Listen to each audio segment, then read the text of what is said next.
किसी को रावण अच्छा लग जा रहा है, किसी को राम बुरे लग जा रहे हैं। आजकल तो सबको रावण ही पसंद आ रहा है। हाँ, पता नहीं है ना रावण के बारे में। बस उनको ये पता है अपनी बहन के लिए लड़ने गया था तो पक्का भाई था, मर्द अच्छा, था। अब ये हो गई डिमांड। इस भाई ने बहन के पति को मारा था और किसी को ये भी नहीं पता शूर्पणखा ने सब प्लानिंग करके रावण को मरवाने के लिए किया था।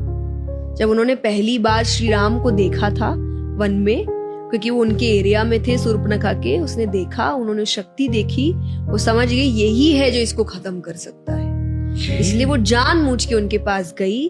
फिर वो सारे कथाएं हुई, फिर वो अपने भाई के पास आई, फिर भाई को भड़काया कि उनके साथ जो पत्नी है वो अति सुंदर है, वो तो लंका की महारानी होनी चाहिए।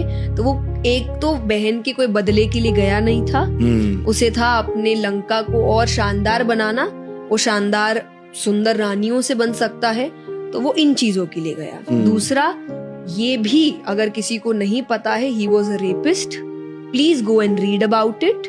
उन्होंने एक अप्सरा का बलात्कार किया था जिनसे उनको श्राप मिला था, जिससे लोग कहते हैं ना कि मुझे रावण जैसा व्यक्ति चाहिए जिसने सीता माँ को हाथ नहीं लगाया। हाँ, आजकल तो यही बोलते हैं ना, क्योंकि वो लगा नहीं सकता था। हाँ। उसको श्राप मिला था कि अगर बिना इच्छा से किसी भी स्त्री को छुआ तो उसके 100 टुकड़े हो जाएंगे। इसीलिए he tried his level best. उन्होंने राम जी का रूप भी लिया सीता माता के सामने कि वो उस बहकावे में आके अपने आप को समर्पित कर दे।